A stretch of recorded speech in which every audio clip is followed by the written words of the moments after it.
Welcome to Grey County Life on Rogers Television. I'm Sarah Carmichael. JC is actually going to be off this week, and so I have invited my friend Vivica in to sit with me for the first little bit. She is going to be on the show today talking about holiday magic and moonlight madness happening in the Owen Sound River District. We're also going to be speaking to Jen Wright and Owen Ferguson, as well as Dolly Meigs from Hockey Fest, and we've got some lovely ladies from the Roxy Theatre coming in to talk about an upcoming production. So it is a busy show. Busy show. It's a busy time of year. Yeah, for everyone. Everybody is so busy right now. Oh my gosh. With their kids' activities and their work, and people are planning vacations. I feel like just overall this whole year has felt like it's flying by and there's just something all the time. Yeah. There has been no downtime. Well, and you're even busier because you've got work, plus you've got your daughter. Yes. And she's a busy bee. Well, I just drag her along to all the things I'm doing. Well, I saw her at the trick-or-treat trail with her, what was she, a rainbow Minnie Mouse? Yes. She didn't want to wear the other Minnie Mouse costume that we had in the basement because, I don't know, that one wasn't good enough. So yeah, she wanted to be rainbow Minnie Mouse because she loves all the colors. I loved kids' costumes because of the fact that they end up being a combination of things. Like, I know that I for sure did that when I was growing up, but when we had our trick-or-treaters at the door the other night, we were like, you know, I mean, I felt bad for them because they were freezing cold. Piled up with snow. There was so much snow, and I mean, kudos to the brave kids and their parents for taking them out. We ended up, I think, getting about 50 trick-or-treaters. Oh man, my kid was intense. She was like, I'm hitting every house. She couldn't even carry her little basket anymore. She was just kind of dragging it behind her because she's so short, it just kind of drags on the ground. Right. And she was like, I'm doing this. All of her friends went home.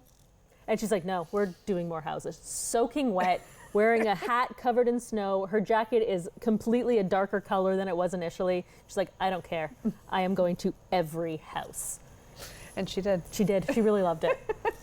Did she share her candy with you?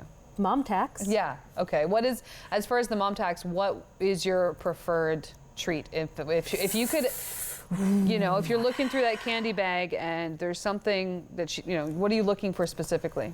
I don't know. Hard question for me. I don't know if you know how much I love candy and chocolate. I should have really just like put some research into this, run some sort of analysis with some pie charts. I'm going to say Twix this year. Really? Right now. Okay. But sometimes it goes Coffee Crisp. Mm-hmm. Love a good Wonder Bar. Don't always find Butterfingers, but when those kind of resurface, those are nice. I don't know. I just love all the candy. Right. I tried to mix it up a little bit this year with what I gave out as far as candy. I gave out like I went and bought the Smartie Kit Kat Coffee Crisp. I had 2 boxes of that, and then I had a thing of white cheddar, like the Smart Food popcorn. Ooh, nice. Because You're a good house. Yeah, well, I was trying to give the kids, especially the ones, I'm like, looking at how crappy the weather was going to be, I'm like, these kids they're going to be earning this. So let's make it worth their while. So every kid that came to my door, I gave them, a bag of the Smart Food, and then I gave them a couple of chocolate bars, and I bought these not little, it was a big bag of it was like Jolly Ranchers, and it was like gummies. Oh, yeah, those are delicious. The Jolly Rancher gummies. I've eaten gummies? too many of those. Yeah. They're no longer on my list of good things. Just because I've well overdone it. So I was giving like each kid like a thing of they each had like a pile. Like I had like a handful giving each to one of them. And I felt bad too because I have stairs at the front of my house and they were so slippery. And I kept going out there and trying to I couldn't find the snow shovel because we weren't ready. We're never ready. Nobody's ready. I don't even have snow tires on my car yet. We're not ready.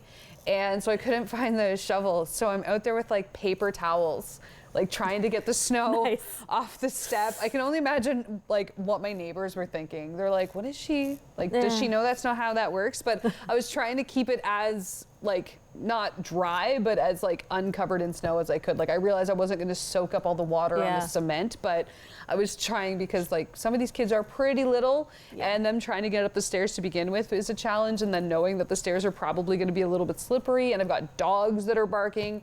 I'll be honest, I won't be shocked if next year we get like half the trick-or-treat. Like I don't know like if I'll become on like the X list because people are like, she's got crazy sounding dogs and slippery steps. Well, it's supposed to be spooky, so dogs are fine. You can be like, that's the tape. I play that in the background. I tape. How You old am know, I? like my door's rattling from the dogs, like hitting up against it. Just get a big, scary beware of dog sign. Yeah, actually. But you know what? I feel like kids don't take trick-or-treating as seriously as we would have as kids. I have memories of like hours. Yeah. Spending, like I would start out on the east side of town and I would end up on the west side of town. Right. Like it would be hours. And I remember especially when I lived on 8th Avenue East, just down from Duncan McClellan. We lived there for 3 or 4 years. Sure. When I was in like grade 3 to like 6 or 7. And I would do that entire area. Like I would, like the radius was large. Right. And I would have bags of stuff. Yeah. I used to live up at the top of like Moores Hill, and we had a couple of cul-de-sacs, cul-de-sac, plural. Anyway. Yep. And we would hit like one side of the street, and then we would drop our bags, and then we would hit the inside portion of it and drop our bags, and then we would hit the back part of the neighborhood and then drop our bags. It was really intense. There was like strategy involved. We were like, okay, so here's where like you got a whole plan. Absolutely. Now, were you okay with or upset when someone gave you pop? Both. It depends how close I was to dropping my bag. Okay. If I was just starting, I was like, oh man. And if I was closer to the end, I was like, yeah, sweet, pop. Right. Because you know you're getting like the crushes, It was always good. Yeah, what is but it? It was heavy. Grape crush, cream soda. The orange one. The orange one. Yeah. The orange one. Purple Because you know stuff. it's healthy. Yeah. It's vitamins. Root beer. Yeah. Like my mom never bought that kind of pop. We very seldom had pop unless we were doing like a movie night, then we would get pop. But other than that, so when Halloween came around, same thing. We were like, yes to the pop, but now I got to drag this for 4 blocks. That's right.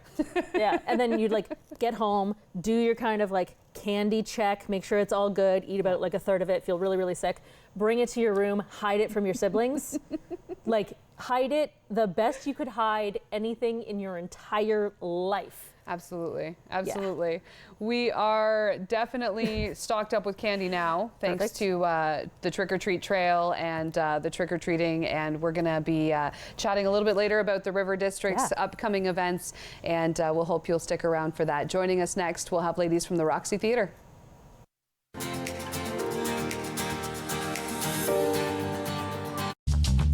This program is brought to you by Ignite TV.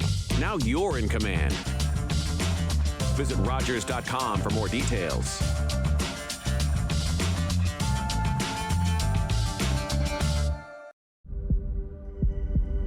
We can be hurt. We can be bruised. We can be broken. Slowed down, confused, and even numbed. But we can't be defeated. We're built on a foundation that's strong. Our mission, unwavering. And together we'll beat as one. Summer days, summer nights, lots of things to do, places to go, and people to see. If you're having a few drinks, be sure to plan ahead and get home safely. We don't want to pick you up.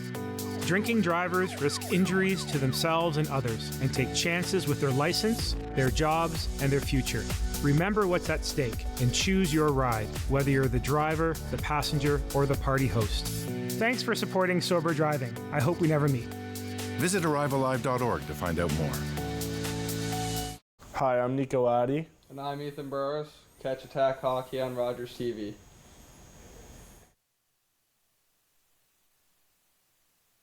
Again.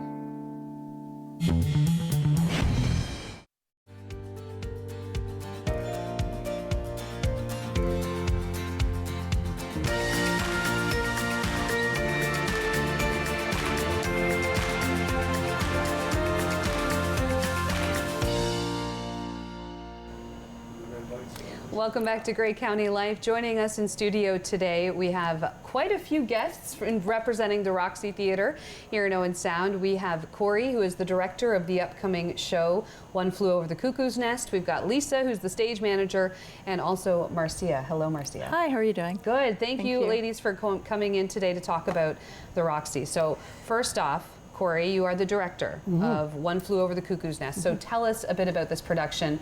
What's like a Coles Notes version of what the show's about? Well, probably most people know the movie, the Jack Nicholson famous movie, and great movie. The script's better. The script is based on the original book, and which really highlights the role of Chief Bromden, who has a smaller role in the movie. But what's wonderful about the script is that by highlighting the chief, we then have a parallel understanding of what happened to his world, the indigenous world in which he grew up and lived and lost, and what happens in this mental hospital or insane asylum, as it used to be called in the day. And he parallels the stories of his life as a person whose peoples were lost with the lives that are being lost in this quote-unquote health facility. However, it is nothing to do with good health or creating good health. It becomes a place where there's power that can eliminate life. Right. So dark, but filled with comedy, and which is great. It allows us to listen to the message and understand that that message, though very, very serious, we can tell it with humor and still spread the message. So don't be afraid of the drama. It's a great story of a man who was for very, very, not just petty crimes, but a bunch of little crimes that he committed on the outside world, who then schemes his way to come into the facility thinking that this way I don't have to work on the farm and do any kind of labor. I can put out my time here. And of course that goes awry for him. At the same time, he becomes kind of a savior, a life giver to the inmates that are there. And I call them inmates on purpose. They should be called patients, but in this particular facility, they are treated more as inmates. So he restores life to these people, and at the cost of his. And it's not a spoiler alert because everybody knows the movie. And it's a wonderful love story as well, in my opinion, between the chief and this character, Randolph McMurphy, as they begin to understand each other and give each other life and renewed understanding of a larger world out there. So, yeah. Wow, it sounds incredible. And I have heard rave reviews from people that have been working in it and on it. I was mentioning my neighbor's involved with it, and she's been giving me updates about how well it's going, and she's telling me, you cannot miss this show, you have to see this show. Now, I understand one of the lead characters is a new actor. This is someone that Chief Bromden, yes, the character, and it is a lead in the script, based as it is in the book. Yeah. And he's a wonderful young man. He's just 19. Wow. Has never been on stage. I secured him over a year ago because it was imperative that the role of Chief Bromden was played by an Indigenous man. And so we found Alan Mason from the Saugeen Ojibwe First Nation, and he's just beautiful in the role. So it makes the role quite special, and therefore the play pretty special for us. Yeah. Do you find it more challenging to work with a new coming actor? I love it. Okay. That's community theater. Right. And the more we can bring in community theater, as long as we have a good balance of seasoned actors, and we do, and then always allow new people to try on. If we don't do that, we're going to run out of these seasoned actors. They're all going to die away, like me, and then what, right? So I think it's our responsibility as a community theater to always, always include in our cast new people. Absolutely. Give them a chance. And yeah, so it wasn't just because he was Indigenous, right? Yes, we need an Indigenous actor, but he's brand new to the stage, and I think he's smitten. He's caught the with bug. the experience. Yes. I think so. I think the whole atmosphere. But yeah, we have other new people, first timers to us, but have done some work in their past life, and some brand new altogether. And then we balance that off with some very seasoned actors as well. So my best work always is casting, and I've done it again. Yeah. You're like, not to toot my own horn, but it's awesome. And yeah, it's a great cast, makes things a lot easier. But I love the challenge of teaching. Right. Those skills, you know, to brand new people. I do love to do that. That's and my second best work is finding crew people like Lisa, and others who offer free and generously their tremendous skills. We don't see them on stage. That is, we don't see their face, but we see their work on stage, and the work is phenomenal. And so. The applause is for them as well. Yeah, absolutely. So Lisa, tell us, for anyone who's not quite familiar, what is the role of the stage manager? What sort of is your responsibility? Everything behind the scenes kind of idea? Well, it changes from day to day, doesn't it? It's more of an operational role rather than a creative role. This is our creative visionary. But being a stage manager means that I interact with the different teams that, as Corey said, you don't see them. But if we didn't have them, then we wouldn't have a play. Right. So during our rehearsals, I work with the actors, and I just try to keep everybody on track and organize and make sure that things are progressing well from an organizational perspective. But I also work with people backstage. We have assistant stage managers backstage. We have a props team. We have a makeup team and a hair team. And up in the booth, if you're familiar with the booth, we have people who are so amazingly skilled, particularly always, but with this play, who are doing special effects and projections and original music design and lighting. The lighting is going to be extraordinary. So all of these people are people that I work with, and as Corey said, they're invisible, but their product is going to be just astounding. So Nate, that really doesn't answer what does a stage manager do, but it's kind of everything. Little this, little that. And she calls the shots.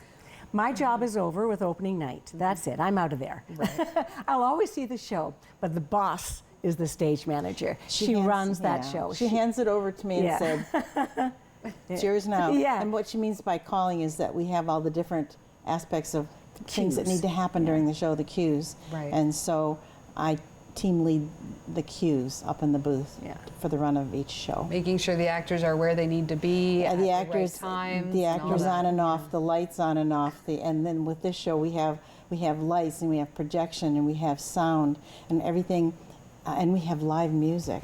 Okay. And so it all kind of comes in a rhythm, and we all have to pull it together so that it's completely seamless to get the effect that we're looking for. So it's really exciting. I do like the booth.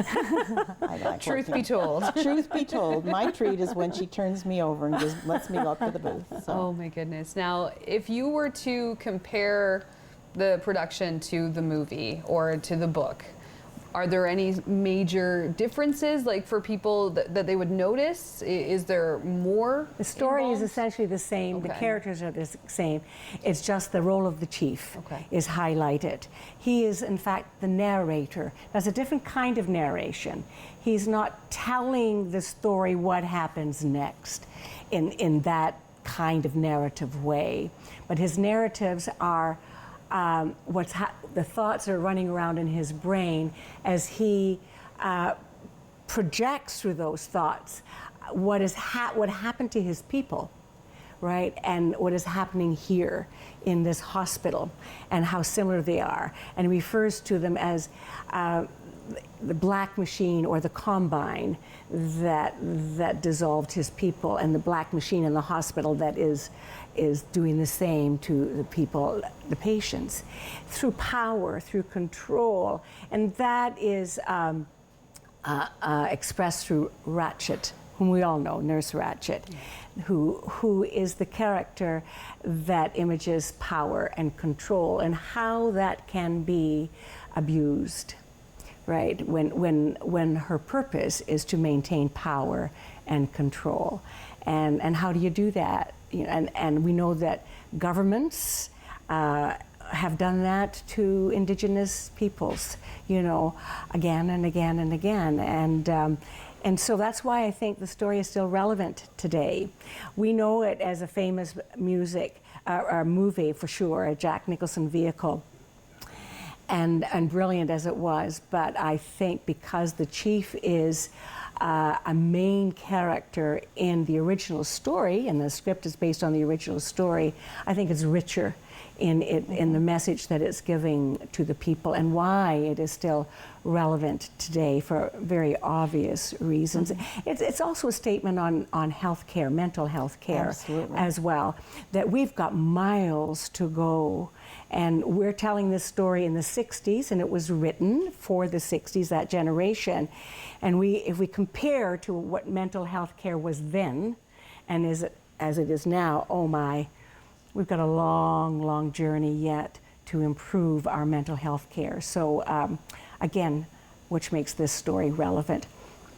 Absolutely. Now, with a production of this size, how many people are in your cast? 16. Wow, okay. 16 people, which is a mid-size, Right. you know. A musical can go up to 40, and our next comedy, actually, Ladies Foursome, has 4, Okay. you know. So, but this is a drama with 16 people, and very ensemble. Most of the 16 are on stage at all times because they're the patients, you know. Lots of fun to put together, lots of challenges to make sure that the author's story is met and that we honor it well. And they're doing that. Amazing. They are. Amazing. So One Flew Over the Cuckoo's Nest is going to be debuting this week. Next week. This airs next week. Oh, yeah, it's going to be going to be debuting this Timely, week, yes. and so it runs for 2 weeks. yes, it opens on Thursday, November 9th, and it runs Thursday, Friday, Saturday, and a Sunday matinee. That's new to our lineup. We're going to follow that, see how successful or popular that might become. So we're offering that this season, and then it opens again on the following Wednesday and runs right through to Saturday. So 8 productions, and we invite you to get your seats now. You know, we think you'll be glad you do. Yeah, you definitely have something special, that's for sure. I think we do. Yeah. I think we do. Yeah. How many productions have you been involved with at the Roxy? Over 100. Really? Yeah, You're I've been a member since 1967. Wow. And though a great deal of my membership has been on stage, until someone does Driving Miss Daisy, I don't expect to be on stage. There are no roles for people my age. But anyway, and that was my first love, but I've worked at every aspect behind the scenes as well as administrative. By that I mean sitting on the board. Right. Yeah, been there a long, long, long time. Directing is fairly new. I started with the Donnellys in 2013 and have been directing on a regular basis since then. And though the responsibility is huge, I've grown to enjoy it almost as much as being on the stage. Oh, that's awesome. And there's lots of great opportunities for people to enjoy shows at the Roxy. You've got lots coming up. As we mentioned, One Flew Over the Cuckoo's Nest going to be debuting this week. What else, Marcia, is happening at the Roxy? I know you always have a full schedule. I do, yeah. So here's the brochure. Perfect. It's it's not all in there. You need to go to the website because some stuff gets added after we print. Right. But after we're finished with One Flew Over the Cuckoo's Nest, we've got some Roxy Presents presentations in December, as well as some rentals in November. And so I'm going to flip over here and tell you. Hotel California is in November, and in fact, actually, we had to add an additional show in May because the November one sold out very quickly. Yeah. Lennon Live is obviously a John Lennon tribute. That's November 25th. The Men of the Deeps, which is it's sold out, but it's going to be great. It's a choir of men who are minors. Oh. Yeah, and they actually had to be minors to get into the choir. So anyway, that's going to be really neat. But on December 1st, we've got Slow Can Ramblers, and they are a Canadian act. They were nominated for the 2019 Album of the Year at the Junos and 2020 Interim International Bluegrass Festival. They're fantastic. They are. They're so good. fabulous. Yeah. Yeah. And then on December 3rd, we have Choir, Choir, Choir. And I don't know if you've seen Choir, Choir, Choir, but I've never seen them live, but Okay. I've seen them perform on like different at different events and such. And they shows. do a lot. They jump up and do a lot of tributes. I remember when Leonard Cohen died, immediately thereafter in Toronto, they hosted a huge tribute. And basically what they do is they bring the audience together. There are two guys on stage, one with a guitar, one who's singing and kind of emceeing, and they teach the audience a song.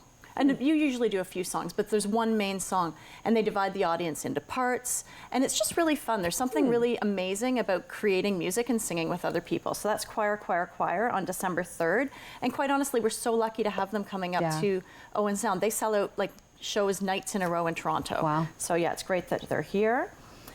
Something new that actually we just added on this week is on December 7th, we're partnering with the United Way to do a film, a documentary film called, that they'll be showing, Love in the Age of Fentanyl. And so that's, a very heavy topic and very timely in Owen Sound and throughout Canada. And so that is December 7th, and that's an event, a public event that's open to the public. Tickets are free for that. Okay. December 9th, we have Maggie's Wake. Oh, sorry, we've got the Bear McNeil's on December 8th as well. Sorry, that's coming in, and that's always a very popular show. Yep. December 9th, we have Spirit of the Season with Maggie's Wake, and again, that's a Roxy Presents. They are sort of considered like a Canadian roots band. Their music is it draws from a lot of different genres of music. It's sort of Celtic and folky and country and jazzy. It's a woman-led ensemble and a bit of fiddle in there. They're really, really great, and it's going to be a little seasonal, a little Christmassy. Right. Awesome. And then we've got Lunch at Allen's, which is always popular. We've got Faith Hill and McGraw tribute.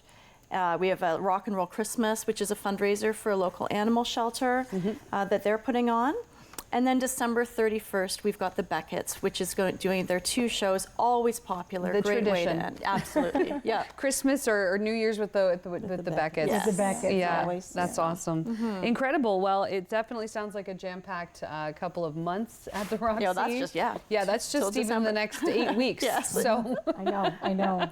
that's incredible. Well, I know that you're going to get a great turnout for all of these shows, and I know that, as I said, there's a lot of excitement about the Cuckoos Nest production, because my neighbor won't stop talking about it, so I know firsthand how good it is. So I'm definitely looking forward to it.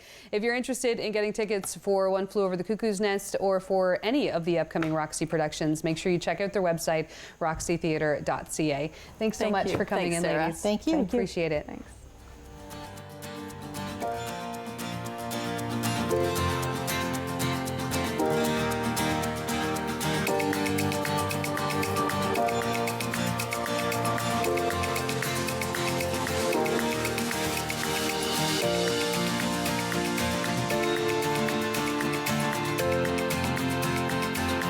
Leonard Thompson, 13 years old, diabetes mellitus, 65 pounds. Starve the child to let them live? The treatment's as cruel as the disease. It's a death sentence. Dr. Banting. This could be it. He's the first to receive this trial. But will it save him? It's not pure enough. So we try again. And again. And again.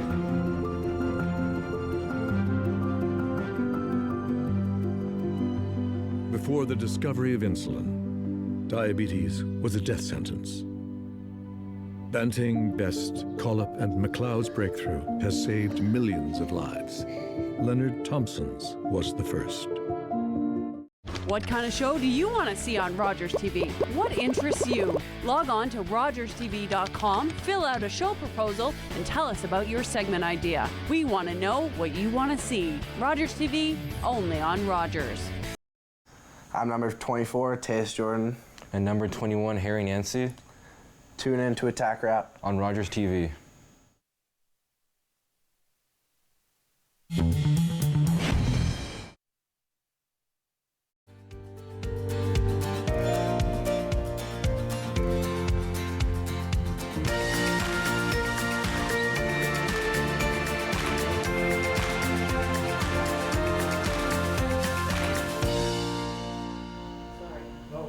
Welcome back to Grey County Life. Joining me in studio to talk about Hockey Fest, I've got Jen Wright and Owen Ferguson. We're also going to be talking to Dolly from the University of Waterloo about the upcoming university game as part of Hockey Fest. So first off, this is coming up Friday, November 17th and November 18th. Yes. So tell me a bit about where the idea for Hockey Fest came from.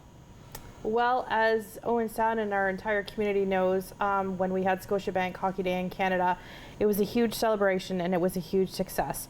And so we had many partners that we had throughout that process come back to us and say, we'd really like to do something that involves hockey again. And, you know, it's part of Owen Sound. It's part of its rich history as well. Hockey, hockey, hockey. So here we are today. Now, the couple of days themselves are jam-packed. You've got so much stuff going on. So tell us a little bit about some of the, the main events that are going to be part of the weekend. For sure. So we start off Friday morning. We are heading to Keppel Sarawak School as well as Hillcrest, doing a couple school visits. Dolly and her crew from the University of Waterloo team will be going to do some visits. They're going to do some Q&A, maybe a little bit of road hockey depending on the weather. They get about an hour at each of the schools, and those two schools were not involved with Hockey Day, so we wanted to make sure that we featured them and give those kids the opportunity to have the same highlights as the kids did back when we did Hockey Day back in January. I can't believe it's only been January, still 2023, eh? It's crazy. Yeah, it wasn't that long ago. Yeah, and then I'm going to let Owen fill you guys in on the high school games that are happening, East versus West. And I know last year it was the noisiest game. It was even so loud. You even go to an attack game, it's never that noisy, but that high school game was crazy. It was awesome. Yes, you fill the building with 2,500 elementary students, and they're a little bit noisier than the average attack and grandpas going to the attack games. Yes. So the day's going to start at 10 a.m. With the OSD Wolves facing off against the St. Mary's Mustangs for the girls hockey game. Immediately following that, we're going to have a chuck-a-puck, same as last year. This year, all the money raised will go towards the Owen Sound Firefighters Toy Drive. So we had lots of great prizes last year, and it was a big success. Immediately following that game, the boys are going to face off against each other again. Yeah, we're looking forward to another great game. Absolutely. And is it free to the public to attend that? It is. We have invited the elementary schools from town, and we're expecting another full house, and hopefully it's as raucous as it was last year. It was so loud. It was very loud. I was working that game, and it was so much fun, though. Like, the kids were just having such a great time. And, of course, I mean, they got to ditch school for the morning, so why wouldn't they be having a great time? But it was cool to see just that community support, and the, East versus West kind of rivalry is always kind of fun to see too, but that's awesome, and it would be great to see lots of people from the community checking that out. Now, as far as the coaching clinics go, we've also got some on-ice clinics. What sort of is involved with that? So we've got coaching clinic happening that evening, and I'm going to actually tune in Dolly here. Dolly knows a lot of information about that. She's involved in it. So Dolly, do you want to tell everybody what's happening? Yeah, for sure. We have a couple coaching clinics. So while the coaching clinic off ice, we have some great people. Dan Church is the head coach of York University. He's also been the national women's coach before. He's done a lot of stuff with high performance. So he's really experienced in coaching clinics. We're also going to have head coach here, Sean Regan, doing a presentation as well. We do a lot of presentations with the Ravens. He's also Team Ontario evaluator at camps to make the U18 teams. And then Teresa Hutchinson, she coaches with York. She also was the head coach just recently with Team Ontario as well. So she has also great knowledge. I'll also be there. I coach with Waterloo. I've also done coaching with Team Ontario.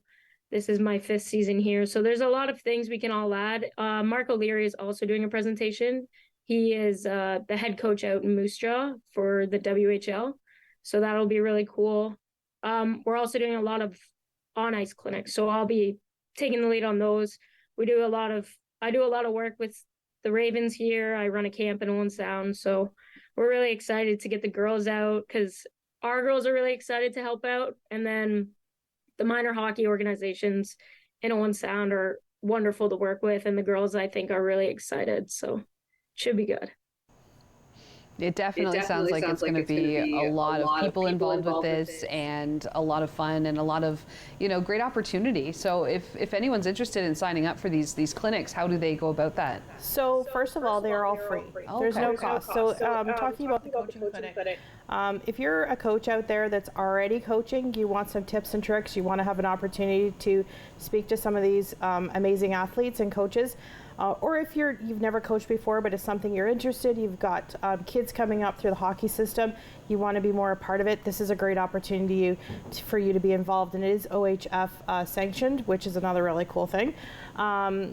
So you can just go to owensound.ca/hockeyfest. All of the links are there, and you can just sign up to attend. As for the on-ice clinics, at this point, all the Owen Sound girls hockey participants are planning to take part. They're kind of having first dibs at it. If there's still spots available after that, we're going to send it out to the surrounding communities to make sure those clinics are filled and as many girls as possible are taking part in these. That's awesome. I'm sure the kids are going to love that, and getting to be on the ice with some great athletes and some coaches and just learning all the ins and outs. That's really, really cool. Now on Saturday, I know that this is a big game. So we were talking to Dolly there. She's the coach of the Waterloo Warriors. So their team is going to be coming to town, and they're going to be doing a university team or a university game. Yes, they are. So they're playing the York Lions at 2 o'clock.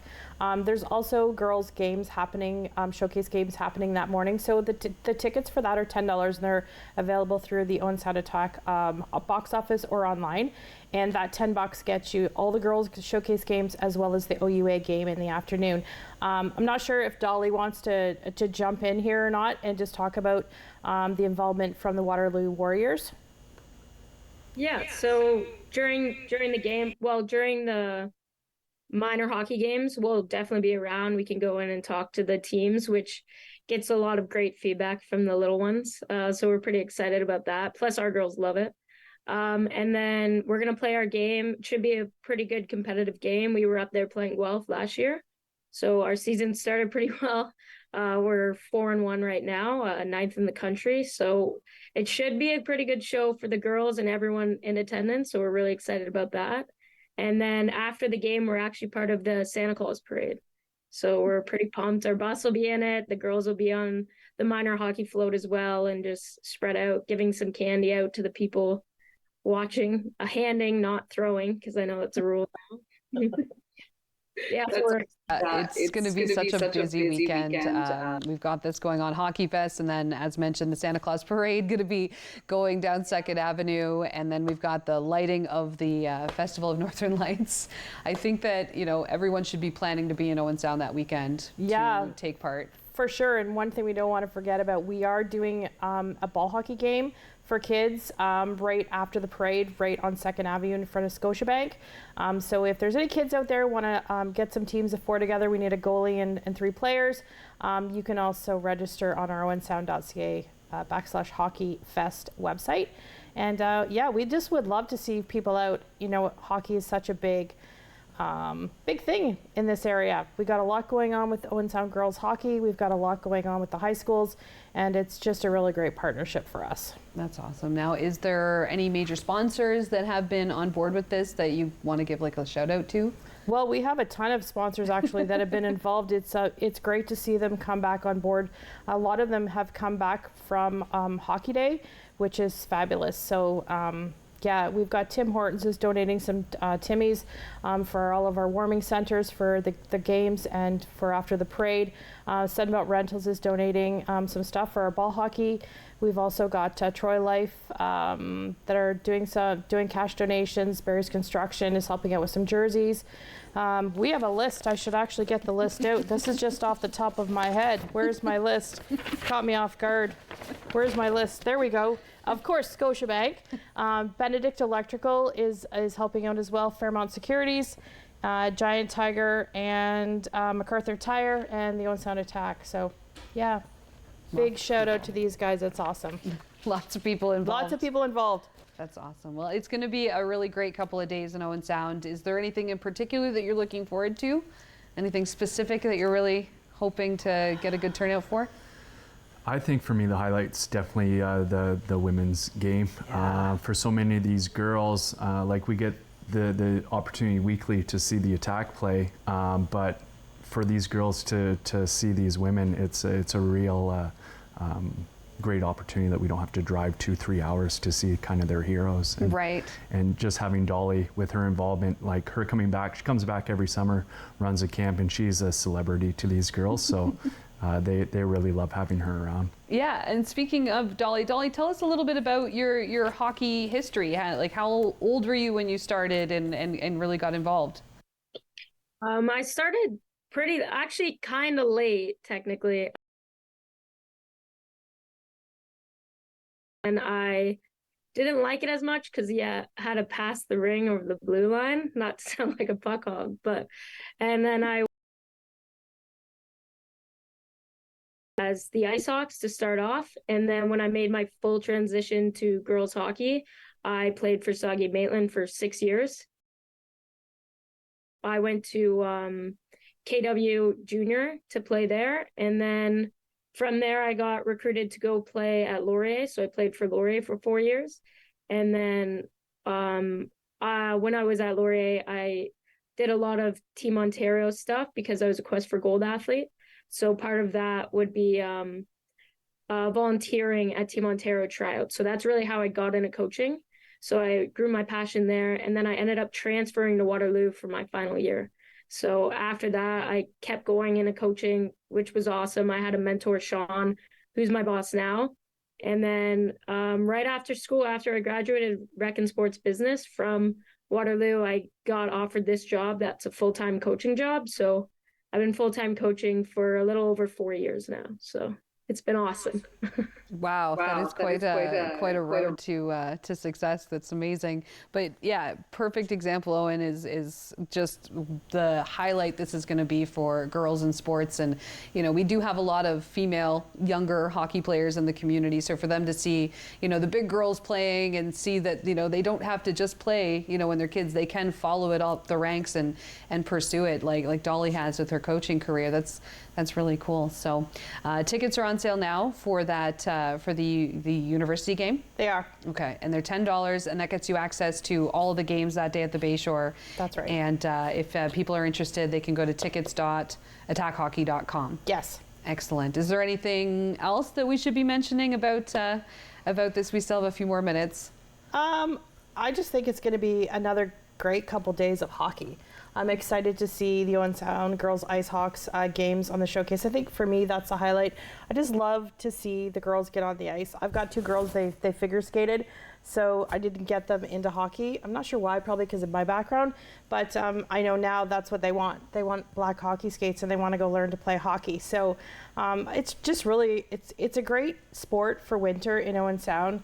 And I think that bringing up the OUA team as well, as Owen said, it's just a really great mentorship, and it's nice for these girls to say, hey, you know what, there are other things that I can do. And a lot of these girls are very sporty and they love to play and they're very good at what they do.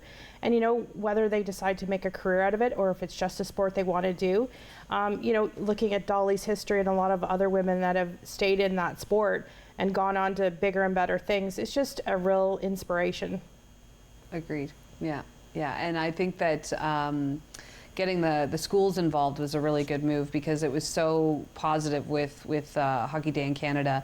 The kids, as we mentioned, just absolutely loved being at the arena, and I think that's just adds such a nice local element to the event. It was them that actually gave us the big push to say, hey, let's keep this going, because you guys wanted to do the East versus West game. They also had one of their students come up with the actual logo. It wasn't us who did it. It's one of their students, Julie Cranny, who came up with the logo for Hockey Fest. So it's just, we're going to just take it and run from there. And it's a great partnership with girls hockey and with the schools, and it's really important. And we've got a lot of kids. I was saying to Owen just when we got here, I've had lots of kids jump on board to volunteer as well, so which is such an important piece of the puzzle. Yeah, that's a great point. A great opportunity for these kids to get some volunteer hours, because how many do they have to get as far as their curriculum goes? 40 hours. It's 40 hours, okay. So they could, get a bunch just that weekend or leading up to. And how would people get involved if they were interested in helping? So again, right back to that link, everything is set up there to volunteer, whether you're an adult or whether you're a youth. There's opportunities available. So owensound.ca/hockeyfest. Perfect. Yeah. And are the students, they're ready? Your players are ready? Team is picked. So normally the high school hockey season doesn't actually start until close to end of November. Okay. But the kind of Hockey Fest time frame, a lot of the scheduling has to do with when the arena is available, make sure the attacker are out of town, that type of thing. So we did have to speed up the process of picking teams. I know the OSD boys team was picked last week, and the girls had their final tryout today. So yeah, we'll be ready to lace up on the 17th. It's amazing. It's going to be so fun. And the elementary kids, I'm sure, are going to be just as loud, if not louder, than last time. So if you are going and you're sensitive to noise, you might want to bring some earplugs. Yeah, the only time I've ever heard it louder was the 2011 Game 6 in Owen Sound. I've been to, I swear, 1,000 OHL games, and that high school game was up there with them.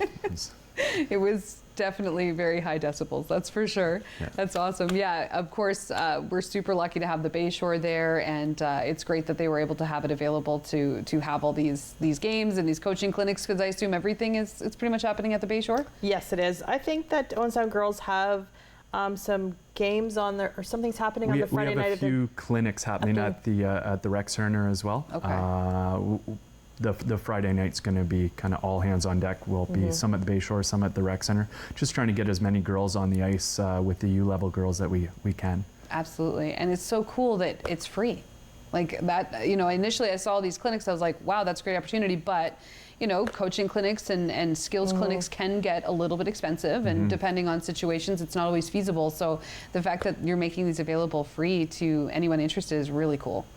Yeah, it's a great opportunity. If people don't take advantage of it, it's why wouldn't you? Yeah.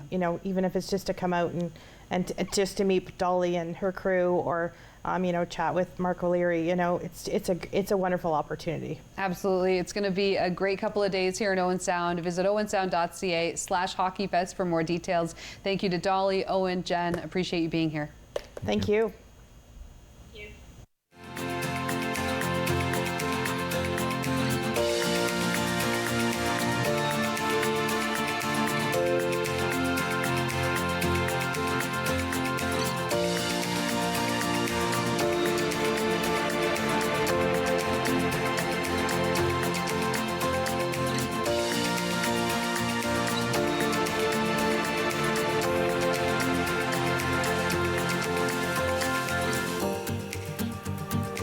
Hello, Grey County. I'm your warden, Brian Milne. Want to be the first to know about news, services, and decisions in your community? Watch Grey County Council meetings live from the comfort of your living room, right here on Rogers TV, Grey County. I'm Nicole Martin, the proud ambassador for the Comfort Bear program. Comfort Bears provide these cuddly bears to local children who are terminally ill, facing trauma, or battling a serious illness. Every $20 donation will place a Comfort Bear into the loving arms of a child involved in our program. It is our hope to distribute 1,000 bears in 2022. Please join us and provide comfort to kids in their time of need.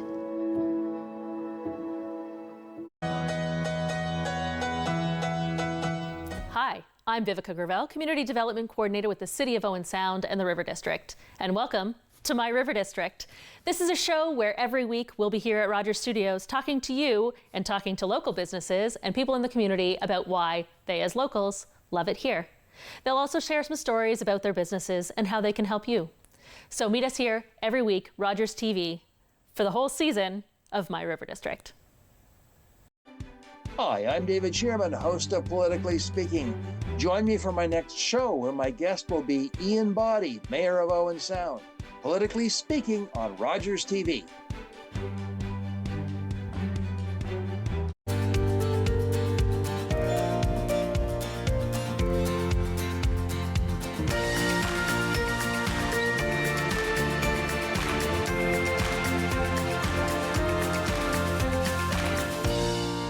Welcome back to Grey County Life. Joining me in studio is Vivica Gravel from the River District. Hello. Hi. How are you? Good. How are you? Good. Thanks for having me. Thanks for being here.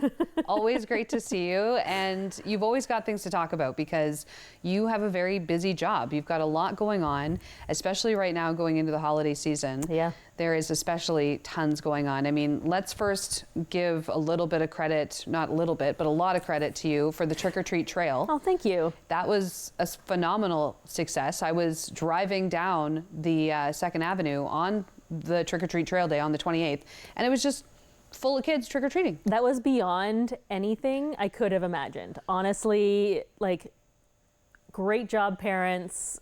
Great job, kids. It was so positive. It was so great. And it was so lovely to see that many kids just in the River District, just hanging out. And honestly, I heard so many parents say, oh my gosh, I didn't know this store was here. Or wow, that's so beautiful. I'm coming back here to get that. And that was thrilling. Yeah, absolutely. It was a great way to highlight all the awesome businesses that are in the River District, for them to see the kids out in their costumes. Yeah. It was all around just a really positive event. And of course, we're going to keep that momentum going into Holiday Magic, which is coming up on November 18th. Yeah, there's literally no stopping. I haven't even paid off the invoices from Trick or Treat, and now we're rolling into Holiday Magic. Yeah, November 18th, in line with the Santa Claus Parade and the Festival of Northern Lights. This is the 36th year for the Festival of Northern Lights. And forgive me if I'm wrong, but I think it's the 78th year. I think you're right. For the Santa Claus Parade. Yep. So the way this event kind of came about was there was... First, it happened that the Kiwanis wanted to move the Santa Claus Parade to be an evening parade, and that gave us such huge opportunity. And it ended, there was about an hour gap, and then the Festival of Northern Lights, and we said, well, let's fill the gap, and let's keep the families here. Mm-hmm. So this will be the 3rd year running this event, and what we do is we activate the front of City Hall with some hay and some fire tables to keep those little fingers warm.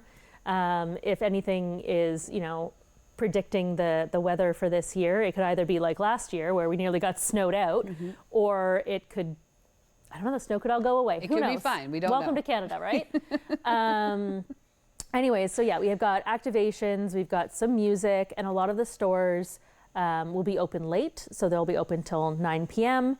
and they'll all have some sales and stuff like that. So it's a really great way to take, an hour before the parade, an hour after the parade, before you go to the Festival of Northern Lights, or even after that, stop in, shop around, start getting that holiday shopping done, because it creeps up fast. I know. It's crazy to think that we are, 2 months out from Christmas, or a month and a half, 2 months, basically, a month. I have not bought anything. No, for of course anybody. not. I'm just still getting over my summer events. But luckily, last year I was able to shop the River District for every single one of my holiday gifts. Wow. Had no problem finding something for everyone. Yeah, absolutely. And there's such a great variety of stores, so it shouldn't be too challenging to find something for everybody on the list. Now, speaking of shopping in the River District, I know that after the Holiday Magic, you're getting into Moonlight Madness. Oh yeah, right after that, roll into Moonlight Madness, I think 3 weeks later. And that is the big shopping event. That is where you're going to find the best sales. Shops will be open late. That's on December 8th. So normally the shops will close around 6 or whatever, but they'll all be open until 9. Streets will be activated a little bit. The front of City Hall will have fire pits again. This year, for the first time, we're going to have a holiday artisan market. Oh. I keep playing around with the name. I'm not entirely sure what I'm going to call it, but essentially there will be artisans. It'll be nighttime. Right. So come, and that'll be at the farmer's market. So it's just kind of giving more opportunity for people to come down, spend a little bit more time. You hit the south side of the River District, stop at the market, get warmed up, that kind of stuff, and then make your way to the north end of the River District and make sure you get into all the shops. Yeah, and even visit one of the restaurants to grab a bite to eat, grab a coffee. It's the perfect night out. Girls' night, date night, whatever you want. Come down, bring the kids. It's always fun for the kids too. Mm-hmm. Maybe they have to go to bed before 9. I don't know. But yeah, so you can do that. And of course, we're launching our holiday shopping passport again. Okay. So that'll be launching on November 18th in line with Holiday Magic and will run until late December. And essentially, it's just a passport with a listing of participating businesses. You go in there, you buy something, you get a sticker, you collect 4 or 5 of the stickers, you hand it into City Hall, and I always say, grab another passport and start again. Oh, you can enter more than once? Absolutely. Okay. Why not? Continue the shopping and continue being involved in, you know, your local River District business and supporting local and stuff like that. I mean, it's so important. These people are your community members, right? Yeah, they're the ones that are sponsoring teams. They're the ones that are donating prizes for raffles and silent auctions and stuff like that. And I mean, you see it all at all the different events that you go to. If you go to that silent auction table, that's who's, you know, giving these products and giving these items for these different organizations. And so showing them that support is, I agree, so important. Absolutely. I mean, my kid goes to school with, well, daycare with, you know, some of their kids. Right. We are the same community. So it's so important to support them. And also, I don't want to boast, but I'm totally going to boast. The River District businesses are amazing. Yeah. They're great stores, from like natural products to a VR arcade, which is wicked and everybody should check out for birthday parties.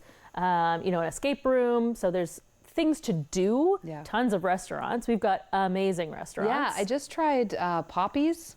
Yeah, Pappy's. First at Pappy's. I didn't know how to say it properly. That's all right. But it was amazing. Killer the food. The service was awesome. The food was delicious. Beautiful atmosphere. Very nice restaurant. It's so beautiful in there. Yeah. The colors they've chosen, and oh my gosh. One day, and don't tell them, I totally am going to go in there, take pictures of their light fixtures, and then just order or find my own. So yeah. Honestly, you want to know who their decorator was. Basically, yeah. And I guess I could probably just ask because they're nice and, you know, they're nice to work with. But I just think it's more fun to maybe sneakily do it. Right. Because why not? Oh man, it's totally true. There's lots to do in the River District. There's some great events coming up. As Vivica was saying, we've got Holiday Magic coming up on November 18th in line with the Santa Claus Parade, as well as Hockey Fest weekend. That is going to be a very busy weekend. Oh my gosh, we didn't even touch on the fact that there's going to be street hockey after the parade. Right, yeah, Jen mentioned that. And that's going to be going on in the River District. It's so cool. And then, of course, as she mentioned, Moonlight Madness will be December 8th. For more details, what's the best way? OwenSoundRiverDistrict.ca. Thanks, Vivica. Thanks.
Call the Rogers TV viewer response line, email us, or connect with us on social media.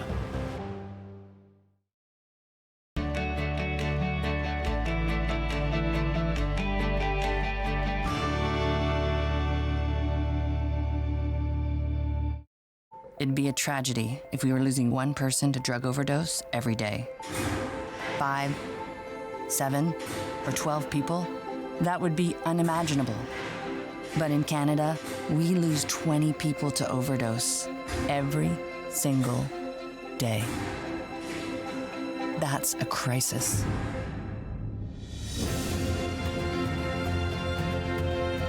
Donate to help CAMH face addiction head on. Hi, can I take your order? Hello? Oh, hey.